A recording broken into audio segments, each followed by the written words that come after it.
विघ्न निवारणार्थम भगवत प्रार्थना। शुक्लां वरदरं विष्णुं शशिवर्णं चतुर्भुजं प्रसन्नवदनं ध्यायेत् सर्वविघ्नोपशान्तये। बुद्धिर्बलं यशोधैर्यं निर्भयत्वम् अरोगता अजाड्यं वाक्पटुत्वं च हनुमत्स्मरणात् भवेत्। आपादमौलिपर्यन्तं गुरूणाम् आकृतिं स्मरेत् तेन विघ्नाः प्रणश्यन्ति सिद्ध्यन्ति च मनोरथाः। बहुभ्यः दिनेभ्यः केनापि निमित्तेन इयं कक्षा स्थगिता आसीत्। इदानीं पुनरारभ्यते।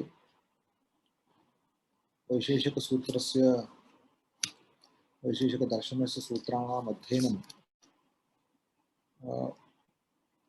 मार्च मासं यावत् प्राचलत्। तदनु कोरोना कारणेन जगदेव रुग्णं जातं, जगदेव भ्रान्तं जातम्। अतः वारं वारं सूचितोपि अहम् एतत् कार्यं पुनरारब्धुम् अशक्तो जातः। बहुवारं दीपङ्करेण अहं सूचितः पुनरारम्भः कर्तुं शक्यते इति, परन्तु ममैव अस्वास्थ्यकारणात् एवं अन्यैश्च कारणैः जनाः अपि व्यग्राः अस्वस्थाश्च आसन् इति हेतोः कक्षाणां पुनरारम्भः न जातः। अधुना कालः सम्प्राप्तः इति जून् मासमारभ्य वयं सप्ताहे एकवारं वैशेषिकसूत्राणाम् अध्ययनं कर्तुं पुनरारम्भं करिष्यामि। अद्य पूर्वं कियत्पर्यन्तं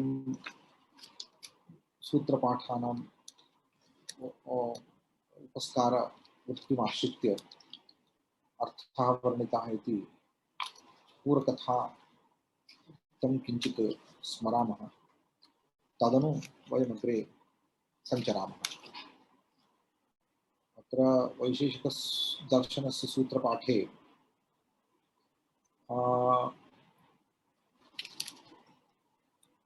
यद्यपि तत्र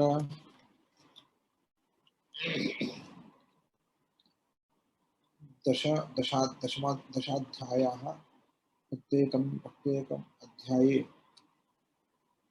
अन्निकद्वयम् एवं दृश्यते। तत्र दशमाध्यायस्य तृतीयान्निकं यावत् सूत्रपाठः वर्तते। तत्र प्रथमाध्याये प्रथमान्निके 30 सूत्राणि, एवं प्रथमाध्यायस्य द्वितीयान्निके तावत् पुनः 17 सूत्राणि इति प्रथमाध्यायपर्यन्तं यावत् पदार्थनिरूपणं कृतम्। एवञ्च 7 पदार्थानां निरूपणं, वस्तुतः 6 पदार्थानां निरूपणं दृश्यते। अभावस्य पृथगेव व्याख्यानं दृश्यते वैशेषिकदर्शने। एवञ्च 6 पदार्थानाम् अथातो धर्मं व्याख्यास्यामः इत्यारभ्य धर्म प्रतिष्ठापनाय पदार्थानां तत्त्वज्ञानम् अपेक्षितमिति हेतोः वैशेषिकदर्शनस्य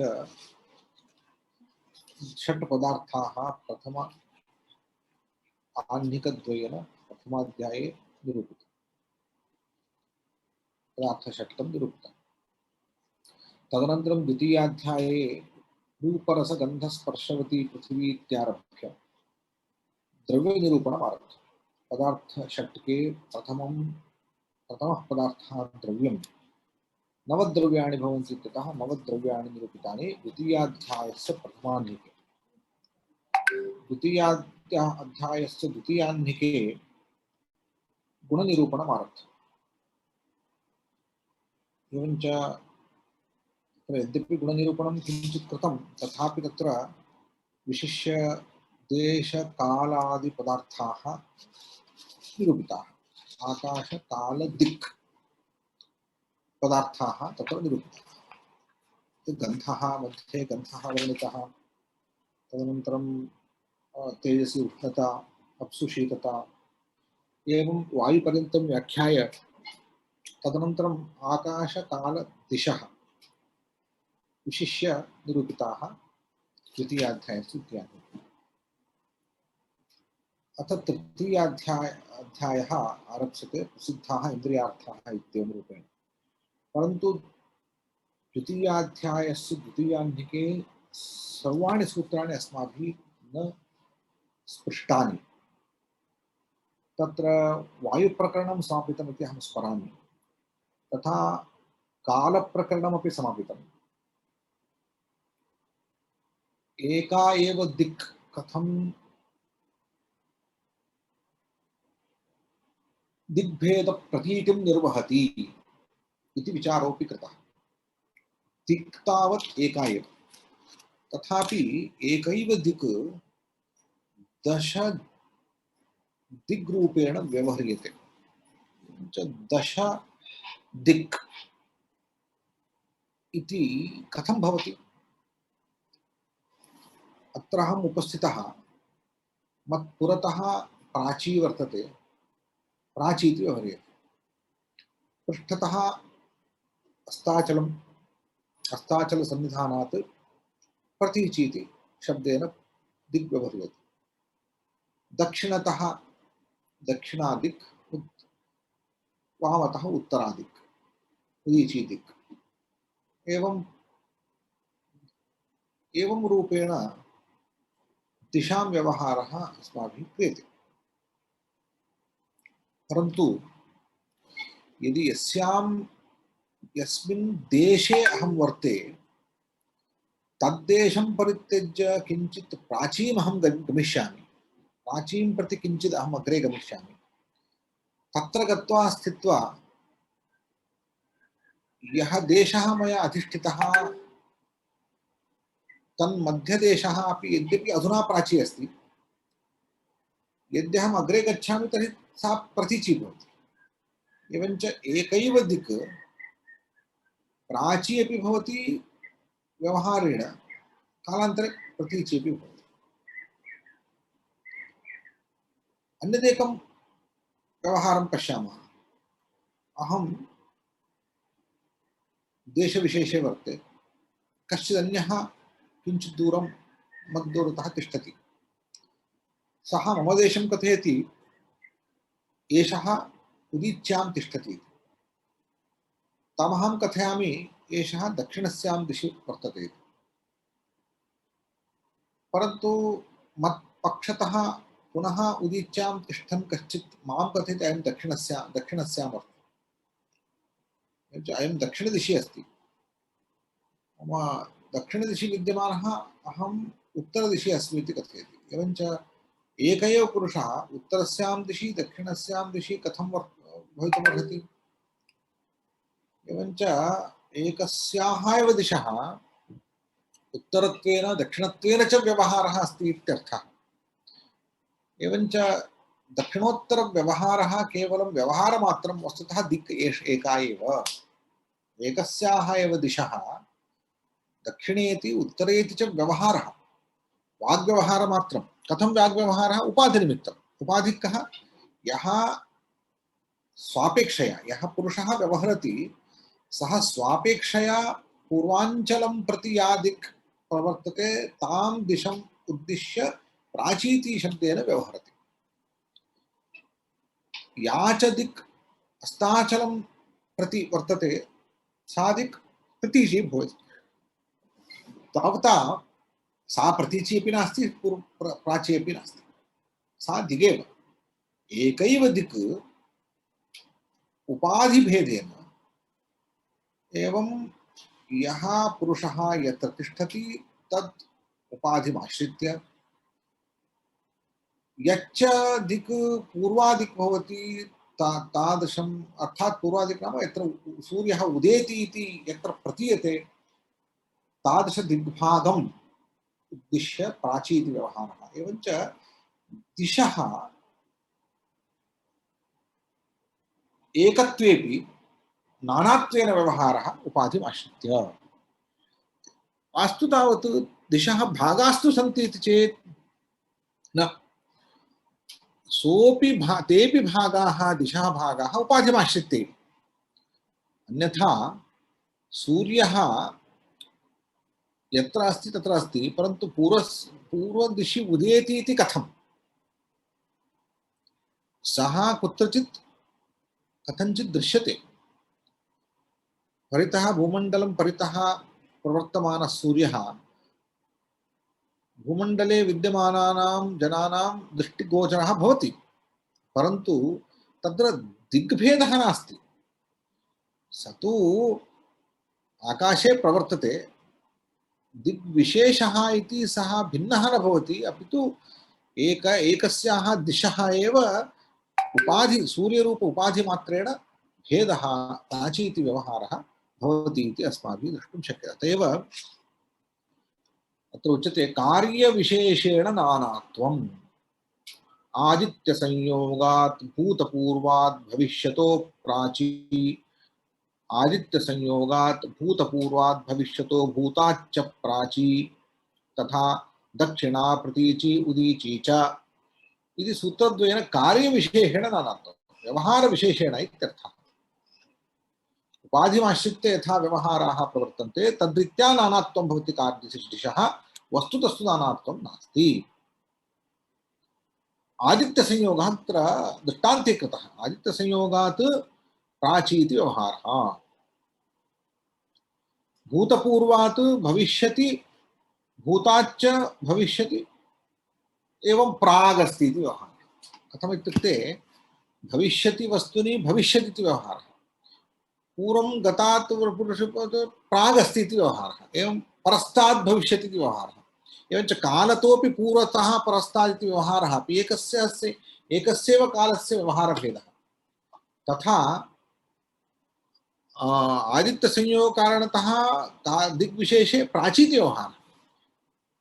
प्राची निश्चिता चेत् तदनन्तरं दक्षिणा प्रतीची उदीची इति व्यवहाराः भवन्त्येव। एतेन दिगन्तरालानि व्याख्यातानि इति सूत्रकारेण दिगन्तरालानि इति उक्तम्।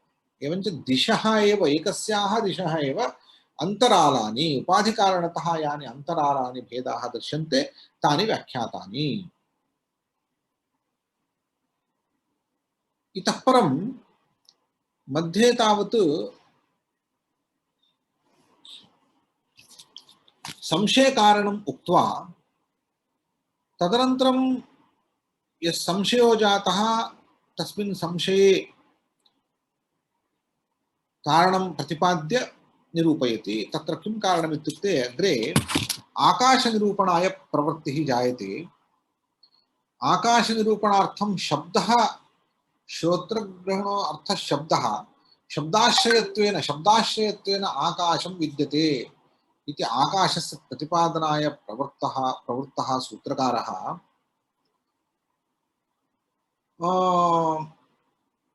आकाशविषये यः संशयो जायते तत् संशयं प्रति, शब्दविषये वा यः संशयो जायते संशयं प्रति कारणानि निरूपयितुं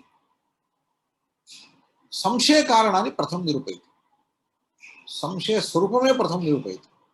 संशयः कथं जायते इति प्रथमं निरूप्य तदनन्तरम् अस्मिन् प्रकरणे कथं संशयः जायते, किं कारणमिति निरूपयितुं प्रयतते। सामान्य प्रत्यक्षात् विशेष अप्रत्यक्षात् विशेषस्मृतेश्च संशयः, एतद् विषयः मया पूर्वं प्रतिपादितः, तथापि एकवारं सन्देहनिवारणाय पुनः प्रतिपादयिष्यामि। संशयः कथं जायते, संशयः नाम उदाहरणं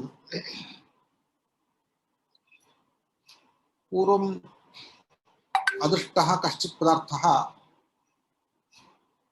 आकाशे दृष्टः, इदानीम् आकाशे सः पतन् दृष्टः। इदानीम् एषः किम् आकाशे नक्षत्रवत् स्थिरः, अतः नक्षत्रं पतति वा, अथवा नक्षत्रः एतत् नक्षत्रमेव नास्ति, अपि तु अन्येव पदार्थः यः यश्च आकाशकायः भवति सः इदानीं पतन् दृश्यते वा इति सन्देहो जायते। यतः सः चाकचक्येन प्रकाशते तदर्थम् एषः नक्षत्रो वा इति संशयः। नक्षत्रः यतः स्थिरः भवति एष तु पतति, अतः एवं नक्षत्रं न स्यात्, अपि तु अन्यदेव किञ्चित् आकाशकायं स्यात् इति आकाशकायं पतति वा इति सन्देहो जायते। यतः तत् प्रकाशते तथा नक्षत्रं वा, यतः पतति अतः तत् आकाशकायं वा इति सन्देहो जायते पूर्वमदृष्टत्वात्। एवमेव ऊर्ध्वं किञ्चित् वस्तु दूरात् दृष्टं रात्रौ, तत्र दीपो नास्ति, तदानीं दूरात् दृष्टे वस्तुनि अप्रदीपे स्थले दूरात् दृष्टे वस्तुनि एषः पुरुषो वा, यतः ऊर्ध्वं दृश्यते, ऊर्ध्वकायः दृश्यते, अथवा स्तम्भो वा, यतः स्तम्भः ऊर्ध्वमेव भवति, अथवा वृक्षो वा इति सन्देहाः भवन्ति। इमे सन्देहाः किमर्थं भवन्ति? ऊर्ध्वत्वं सामान्यधर्मः, स च पुरुषेऽपि दृष्टः, स्तम्भेऽपि दृष्टः, वृक्षेऽपि दृष्टः। एवञ्च सामान्यधर्मदर्शनेन विशेष अदर्शनेन च, अर्थात् निर्णेतुम् अयं स्तम्भ एव इति निर्णयार्थं वा अथवा वृक्षः एव इति निर्णयार्थं वा तत्र विशेषधर्माः न दृश्यन्ते। पुरुषश्चेत् हस्तपादादीनि भवेयुः, वृक्षश्चेत् शाखाः भवेयुः। उभयं न दृश्यते चेत् स्तम्भः, स्तम्भश्चेत् अतिकृशः भवेत्, अयं तु स्थूलो दृश्यते। इत्येवं तत्तत् पदार्थनिश्चयार्थम् अपेक्षिताः धर्माः विशेषधर्माः नैव दृश्यन्ते। तदानीं यः संशयो जायते स संशयः स्वारसिकसंशयो जायते। अयम् अहितसंशयो न भवति, स्वारसिकसंशयः। एवञ्च सामान्यप्रत्यक्षात् विशेष विशेष नाम विशेषधर्मः, सामान्यं नाम सामान्यधर्मः, सामान्यधर्मप्रत्यक्षात् विशेषधर्म अप्रत्यक्षात् विशेषस्मृतेश्च, विशेषस्मृतिर्जाता। विशेषस्मृतिः कथं? वृक्षस्य स्मृतिः जाता, पुरुषस्य स्मृतिर्जाता सामान्यधर्मकारणात्, स्तम्भस्य स्मृतिर्जाता। एवञ्च विशेषस्मृतिः जाता, विशेषनिर्णयाय धर्मः न दृष्टः, सामान्यधर्मस्य दृष्टः। तेन कारणेन संशयो जायते, अयं पुरुषो वा वृक्षो वा अथवा स्तम्भो वा इति। एवं संशयनिरूपणं तत्र कृतम्। तदनन्तरं च विद्याविद्यातश्च संशयः इत्यपि उक्तम्। विद्या नाम सम्यक् ज्ञानम्, अविद्या नाम अज्ञानम्। अज्ञानकारणतः अपि कदाचित् संशयो जायते, अथवा विद्याविद्यातश्च इत्यनेन कश्चित् कथयति एतत् सत्यमिति, अपरश्च मतान्तरं निरूपयति, तदानीं विप्रतिपत्तिकारणतः अपि संशयो जायते।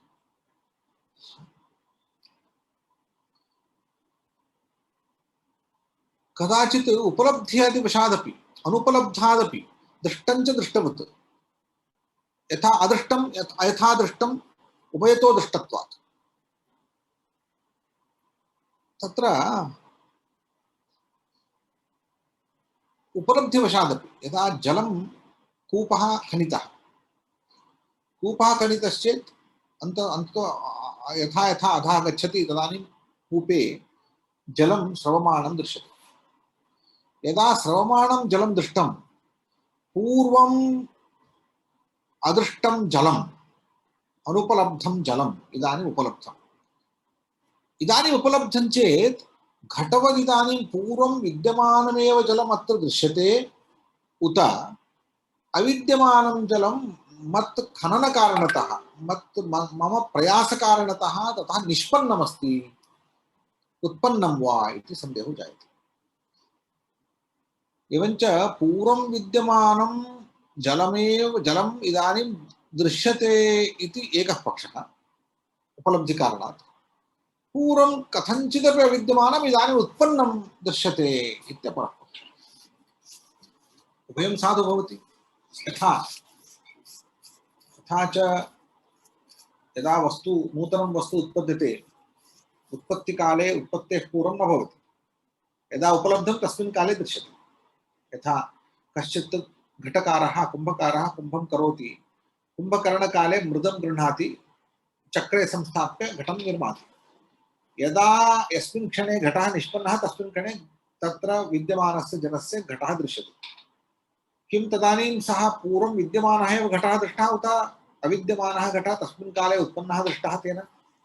अविद्यमानः घटः तस्मिन् काले तेन उपलब्धः।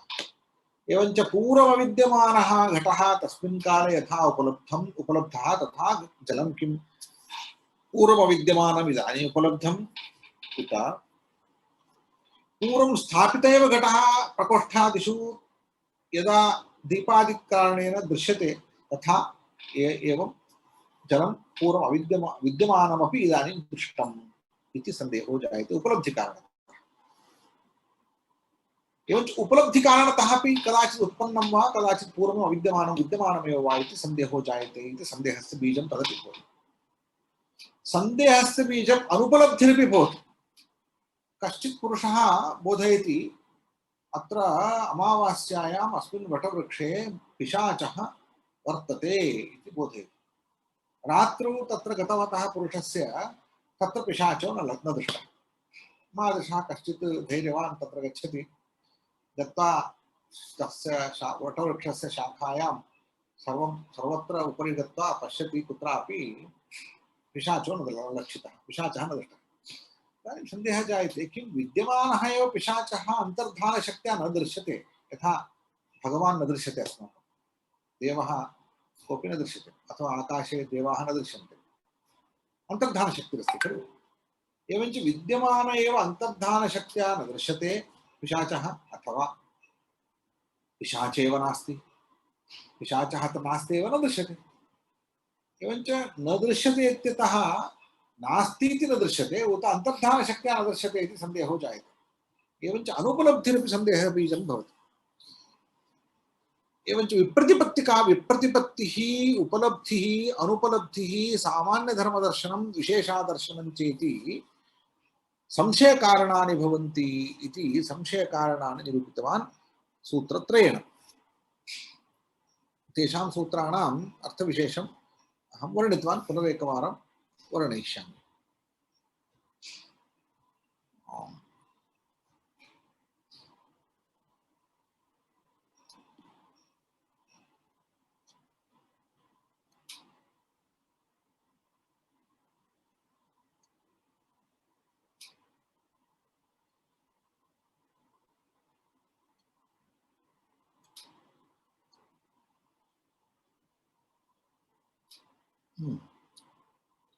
तत्र एवं सूत्राणि प्रवर्तन्ते।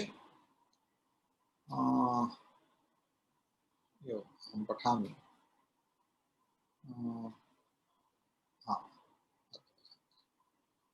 सामान्य प्रत्यक्षात् विशेषाप्रत्यक्षात् विशेषस्मृतेश्च संशयः जायते। कथं कस्मात् जायते? सामान्य प्रत्यक्षात्, सामान्य धर्मस्य प्रत्यक्षात् ज्ञानात् इत्यर्थः। तदनन्तरं विशेष अप्रत्यक्षात्, विशेषधर्मस्य अर्थात् एकतरकोटि निर्धारणार्थम् अपेक्षितस्य सामान्य विशेषधर्मस्य अदर्शनात्। एवं वृक्षः इति निर्णेतव्यं चेत् वक्रशाखादयः तत्र कारणं, शाखादयः न दृष्टाः, धर्माः न दृष्टाः, विशेष अप्रत्यक्षमस्ति, अतः निर्णयः कर्तुं न शक्यते। विशेषस्मृतेश्च सामान्यधर्मदर्शनेन ऊर्ध्वत्वं दृष्टम्, ऊर्ध्वं वस्तु दृष्टम् इत्यतः पुरुषः स्मृतः। तत्र पुरुष एव किमर्थं स्मृतः, वृक्षः एव किमर्थं स्मृतः, स्तम्भः एव किमर्थं स्मृतः, किमर्थं गजः न स्मृतः इत्युक्ते ऊर्ध्वत्वं गजे नास्ति, गजः ऊर्ध्वः न भवति। तस्मात् ऊर्ध्वत्वसामान्यधर्मेण विशेषस्मृतिः जाता, सा विशेषस्मृतिरेव तत्र संशयकारणं भवति। एवञ्च साधारणधर्मदर्शनम् असाधारणधर्मस्मृतिः विशेषधर्मस्य अदर्शनम् इत्येवं रूपेण तत्र संशयः भवति।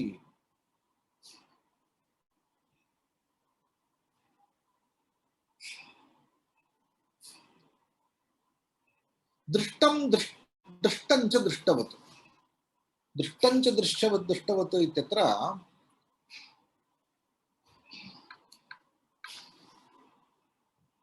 दृष्टम् ऊर्ध्वत्वं संशय हेतुः दृष्टवत्, यथा दृष्टाभ्यां स्थाणुपुरुषाभ्यां तुल्यं वर्तते इति पुरोवर्तिनि यद् ऊर्ध्वत्वं दृष्टं तत् संशय हेतुः। तत्र एकस्मिन् धर्मिणि यत् दृष्टः सामान्यः धर्मः संशय हेतुर्भवति इति वक्तुम् इदं सूत्रं प्रवर्तते।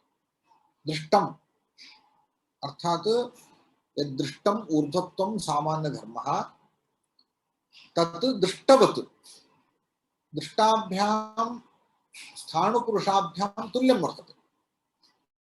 स्थाणुपुरुषौ तावत् दृष्टौ पूर्वं दृष्टौ, यथा स्थाणुपुरुषयोः विषये इदानीं ज्ञानं जायते तथा दृष्टं स्थाणुपुरुषयोः यत् सामान्यधर्मः दृष्टः ऊर्ध्वत्वं तत् संशयः तत् संशय हेतुर्भवति इत्यर्थः।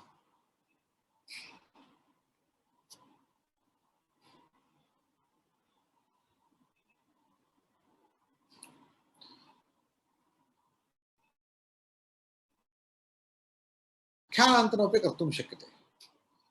दृष्ट संशय हेतुः इत्यस्य अर्थः दृष्टे स्थले अर्थात पूर्वं दृष्टे स्थले एव यत् दृष्टं स्मृतं तत्र संशयो जायते।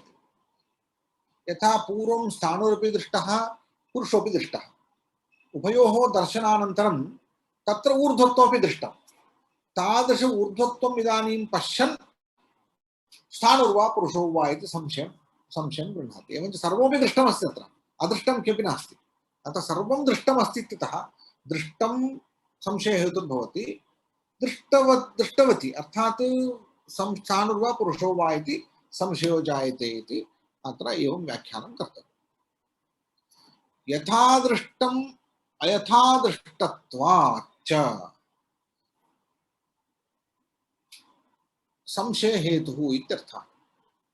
अयथादृष्टत्वाद् हेतोः यथादृष्टमपि सांशयिकं भवति। यथादृष्टम् अयथादृष्टम् यथादृष्टम् अयथादृष्टत्वाच्च अयथादृष्टत्वाद् हेतोः यथादृष्टमपि संशय हेतुः। यथा चैत्रः यथादृष्टः केशवान् दृष्टः, कालान्तरे सः अयथादृष्टः केशं विना दृष्टः।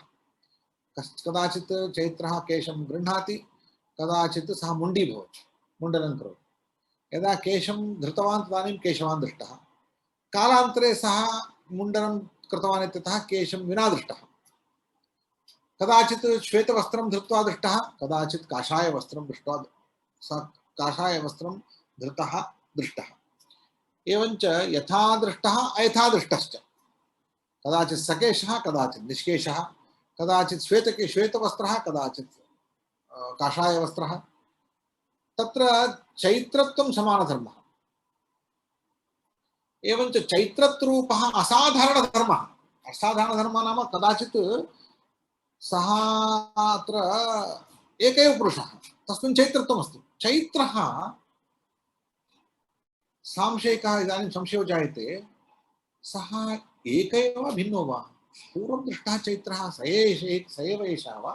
तथान्येव कदाचित् मुण्डीचैत्रः न दृष्टः अस्माभिः, केशवान् चैत्रः दृष्टः, सकेशः पूर्वं यः दृष्टः स एव एषः वा?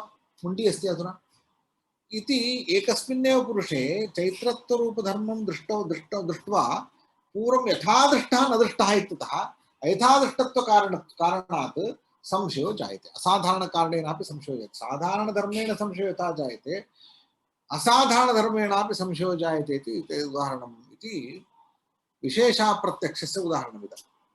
विशेषधर्मस्य अप्रत्यक्षत्वात् चैत्रे एवं एकस्मिन्नेव चैत्रे एवं संशयो जायते।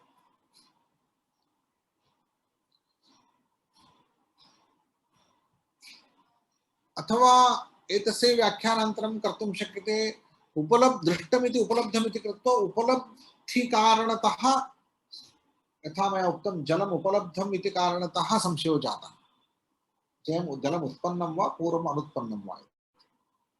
एवम् अनुपलब्धिकारणतः अपि अदृष्टकारणतः अपि पिशाचः पूर्वम् अस्ति, अनुपलब्धः तदानीं न दृश्यते वा, अथवा अनुपलब्धः तस्य सामर्थ्यकारणात् वा इति संशयो यः जायते सः अपि दृष्टादृष्टकारणेन भवति, उपलब्ध्यनुपलब्धिकारणेन भवति इत्यपि व्याख्यातुं शक्यते। एवं विद्याविद्यातश्च कस्यचित् मतं किञ्चित् मतं मतान्तरं विप्रतिपन्नाः भवन्ति जनाः। एकः यथार्थबुद्धिं गृह्णाति, तस्य विद्या विपर्यः विद्या। एकः एवं कथयति, तद्विरुद्धेन अपरः कथयति। एकः जगत् सत्यमिति कथयति, अपरः जगत् मिथ्या इति कथयति। एकः जगन्नित्यमिति कथयति, अपरः अनित्यमिति कथयति। एवञ्च विद्याविद्याभेदेन एकस्य तावत् बुद्धिः अप्रमा इति अङ्गीकर्तव्यमेव, परन्तु कस्य प्रमा कस्य अप्रमा इति न ज्ञायते।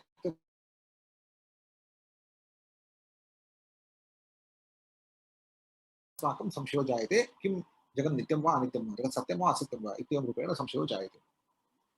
एवञ्च विप्रतिपत्तिः अत्र संशयकारणम् इति वक्तव्यम्। एवञ्च आहत्य एतानि संशयकारणानि भवन्ति इति यद् दर्शितं तत्तु गौतमीये न्यायसूत्रेऽपि समानानेकधर्मोपपत्तेः विप्रतिपत्तेः उपलब्ध्यनुपलब्धि अव्यवस्थातश्च विशेषापेक्षो विमर्शः संशयः इति न्यायसूत्रे एतदेव उपवर्णितम्। एतत्र विभज्य दर्शितं सूत्रकारेण, अपि तु न्यायसूत्रे तावत् समान अनेकधर्मोपपत्तेः विप्रतिपत्तेः उपलब्ध्यनुपलब्ध्य अव्यवस्थातश्च विशेषापेक्षो विमर्शः संशयः इत्येवं रूपेण लक्षणं निरूपितमस्ति। तदेव लक्षणम् अत्र विभज्य सूत्रचतुष्टयेन निरूपितम्। अथ इदानीं संशयस्य प्रकृतम् उपसंहरति। श्रोत्रग्रहणोऽर्थः स शब्दः। एवं संशयलक्षणं निरूप्य अत्र प्रकृते संशयस्य बीजं निरूपयति। कः संशयस्य धर्मी इत्युक्ते शब्दः। शब्दः श्रोत्रेण दृश्यते। एवञ्च श्रोत्रं ग्रहणकारणं यस्य सः श्रोत्रग्रहणः अर्थः शब्दः। शब्दः श्रोत्रेण दृश्यते। शब्दः श्रोत्रेण दृश्यते, अन्येन केन दृश्यते? श्रोत्रेन्द्रिये दृश्यमानः शब्दः किं? तेन किं? सशब्दः। यः श्रोत्रेण दृश्यते अर्थः सः शब्दः। यथा श्रोत्रेण अन्यः कोऽपि विषयः न दृश्यते। श्रोत्रेन्द्रियमात्रग्राह्यो भवति शब्दः, अथवा श्रोत्रेन्द्रिये गृह्यमाणः एक एव अर्थः शब्दः, अन्यः कोऽपि अर्थः। द्रव्यं ग्रहीतुं न शक्यते श्रोत्रेन्द्रियेण। श्रोत्रेन्द्रियेण गन्धः वा, रूपं वा, स्पर्शो वा, रसो वा, संख्या वा, अथवा कोऽप्यन्यः गुणः, अन्यत् किमपि द्रव्यं श्रोत्रेन्द्रियेण न दृश्यते। श्रोत्रेन्द्रियेण दृश्यमाणः एक एव अर्थः, सः शब्दः। शब्दः श्रोत्रेन्द्रियमात्रग्राह्यः, अन्येन्द्रियेण शब्दो न दृश्यते। श्रोत्रेन्द्रियेण गृह्यमाणः अर्थः एक एव, स शब्दः इत्येवं रूपेण श्रोत्रेन्द्रियस्य शब्दस्य च एकः सम्बन्धः यः वर्तते, अविनाभावसम्बन्धः, ससम्बन्धः दृढीकृतः। तेन किमुच्यते इदानीं? श्रोत्रेन्द्रियेण दृश्यमानः शब्दः यः अस्ति, अर्थः यः अस्ति, स शब्दः इति शब्दस्य स्वरूपं जातम्। इदानीं क्लेशः, श्रोत्रेण दृश्यते, संशयः कथं जायते इत्युक्ते सः श्रोत्रग्राह्यः, श्रवणेन्द्रियग्राह्यः अयम् इन्द्रियः, अयं शब्दः नित्यो वा अनित्यो वा इति। कथं नित्यः अनित्यः वा इति संदेहो जायते इति चेत्, तुल्यजातीयेषु अर्थान्तरभूतेषु विशेषस्य उभयथा दृष्टत्वात्। शब्दे श्रोत्रग्राह्ये शब्दे लक्षिते तत्र संशयो जायते। शब्दे संशयः यतः शब्दत्वं श्रोत्रग्राह्यत्वं च उपलभ्यते तुल्यजातिषु त्रयोविंशतिगुणेषु अर्थान्तरभूतेषु द्रव्येषु कर्मसु व्यावृत्तः भवति शब्दः। किमर्थं? सर्वव्यावृत्तः। श्रोत्रग्राह्यः कोऽपि न श्रोत्रग्राह्यः नित्यव्यावृत्तः नित्यादपि व्यावृत्तः अस्ति। नित्यपदार्थेषु श्रोत्रग्राह्यत्वं नास्ति। एवञ्च नित्यपदार्थेषु अविद्यमानं श्रोत्रग्राह्यत्वं शब्दे अस्ति इत्यतः एतद् अनित्यः वा शब्दः अनित्यः वा अथवा अनित्यव्यावृत्तेषु अनित्यघटादिषु अनित्येषु तावत् श्रोत्रग्राह्यत्वं नास्ति तर्हि एषः नित्यः। किमर्थमिति चेत् श्रोत्रग्राह्यत्वरूपो धर्मः नित्यपदार्थेष्वपि नास्ति अनित्यपदार्थेष्वपि नास्ति। नित्यपदार्थेषु अविद्यमानत्वात् सः नित्यत्वं व्यभिचरति। तस्मात् तेन कारणेन शब्देपि नित्यत्वं व्यभिचरति चेत् शब्दे अनित्यत्वम् आयातम्। श्रोत्रग्राह्यत्वम् अनित्येष्वपि नास्ति। घटादिषु घटादिपदार्थाः श्रोत्रेण न गृह्यन्ते। तेन कारणेन नित्यत्वं व्यभिचरति। नित्यत्वं व्यभिचरति इत्यतः तत्र शब्दे अनित्यत्वम् अस्ति वा? नित्येषु पदार्थेषु आकाशादेषु श्रोत्रग्राह्यत्वं नास्ति तदर्थम् अनित्यत्वं व्यभिचरति। एवञ्च तस्मात् कारणात् शब्दे विद्यमानं श्रोत्रग्राह्यत्वम् अत्रापि अनित्यत्वं व्यभिचरति अनित्यत्वं नास्ति। एवञ्च अनित्यत्वं नास्ति न वा नित्यत्वम् अस्ति न वा इत्येवं रूपेण श्रोत्रग्राह्यत्वरूपेण कारणेन शब्दे नित्यत्वं वा अनित्यत्वं वा इति नित्यो वा अनित्यो वा इति असाधारणधर्मकारणेन संशयो जायते इति। तुल्यजातीयेषु किमर्थं तुल्यजातीयेषु इत्युक्ते गुणादिषु नित्येषु अनित्येषु च अर्थान्तरभूतेषु च विशेषस्य उभयथा दृष्टत्वात् विशेषस्य धर्मस्य कः विशेषधर्मः? श्रोत्रग्राह्यत्वरूपधर्मः उभयत्रापि नास्ति। उभयथापि तत्र नास्ति इत्यतः उभयथा अदृष्टत्वात् अत्र नित्यत्वं नित्यत्वं व्यभिचरति वा अथवा अनित्यत्वं व्यभिचरति वा इति प्रश्नः भवति चेत् नित्यो वा अनित्यो वा इति सन्देहः पर्यवस्यते। एवञ्च शब्दे आकाशग्राह्य शब्द श्रोत्रग्राह्यत्वरूपेण धर्मेण कारणेन सन्देहः भवति इति सन्देहः दर्शितः। एवं सन्देहे जाते द्रव्यत्वकोटि विदासायाः एकद्रव्यत्वात् न द्रव्यम्। एकं द्रव्यं समवायि पश्यन्तु शब्दः कुत्र अस्ति इत्युक्ते आकाशे अस्ति। एवञ्च एकस्मिन्नेव आकाशे विद्यमानः शब्दः द्रव्यं न भवति। किमर्थम् इत्युक्ते द्रव्यम् एकद्रव्याश्रितं न भवति। यथा घटादयो द्रव्याणि एकस्मिन्नेव द्रव्ये आश्रितानि न भवन्ति।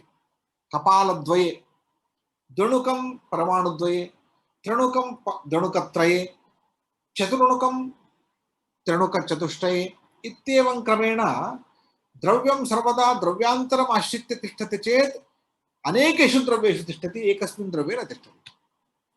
अत्र यदि द्रव्यं स्यात् यदि शब्दः द्रव्यं स्यात् तर्हि समवायसम्बन्धेन शब्दे शब्दः आकाशे अस्ति आकाशं तावत् एकमेव। तस्मात् एकद्रव्याश्रितत्वात् शब्दः न द्रव्यम्। शब्दः न द्रव्यम्। नापि कर्म एकं द्रव्यमेव।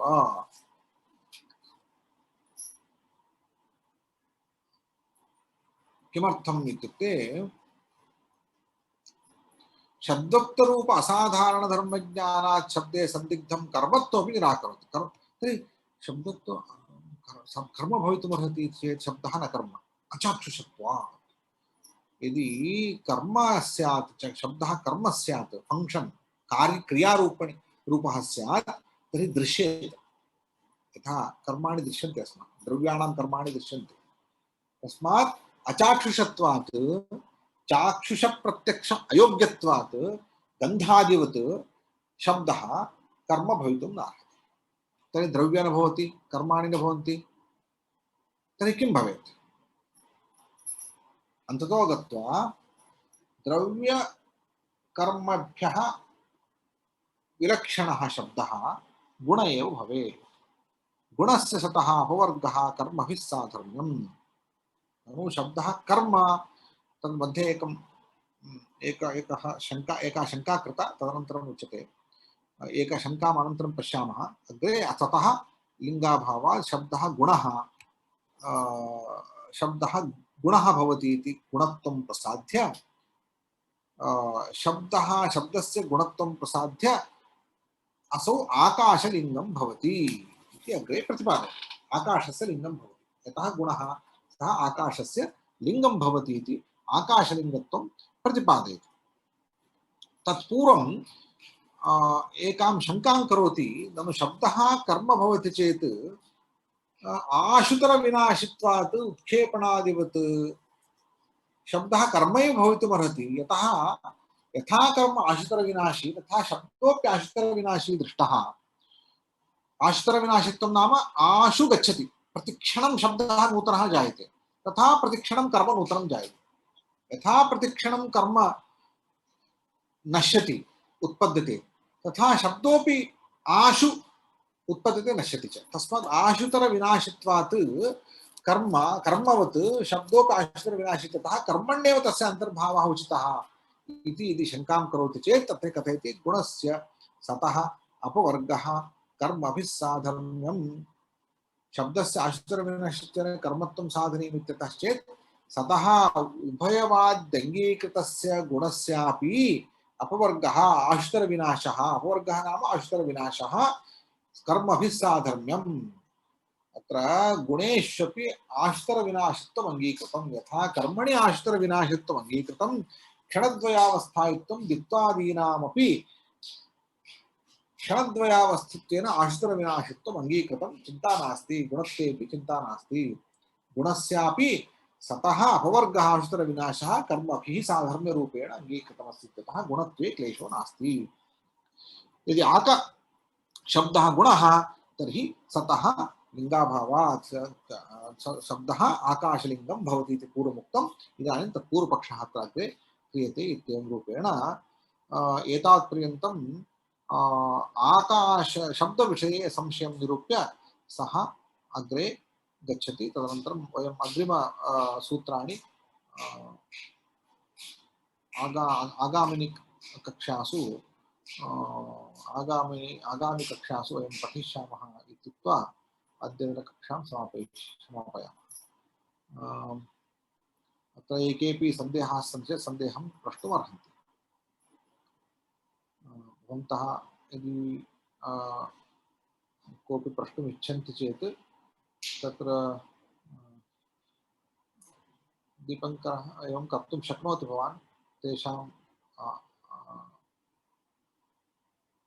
मूकत्वं निवारयितुं शक्नोति।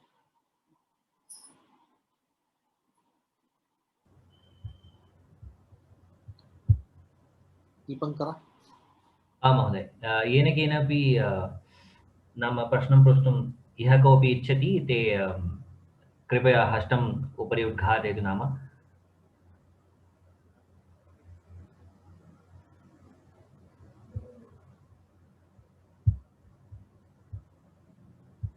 हा, ज्योति भट् इति अस्ति। अस्तु।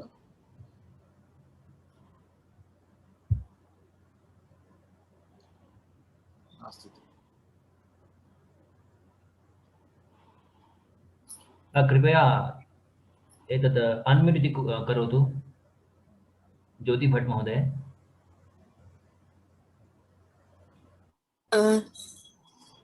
न महोदय, कोऽपि शङ्का नास्ति। अस्तु तर्हि अद्यतनकक्षाम् अद्य समापयिष्यामः। दीपङ्करस्य धन्यवादः, यः स्वयमेव माम् अचोदयत्। एतत् कर्म किञ्चित् अवशिष्टमस्ति इति मां सर्वदा अचोदयत्। तं धन्यवादैः साधुवादैः तं विभूषयामि। अन्येषामपि भवतां श्रोतॄणां बहु कालात् अनन्तरमपि वैशेषिकसूत्रदर्शने श्रद्धया भवन्तः समायाताः। एवम् अग्रेपि भवतां प्रोत्साहनमस्ति चेत् दशाध्यायानपि वयं समग्रान् दशाध्यायानपि पूर्णशः एकवारं पठामः। एवमुक्त्वा अद्यतनकक्षां समापयामि। धन्यवादः। नमस्ते महोदय। नमांसि।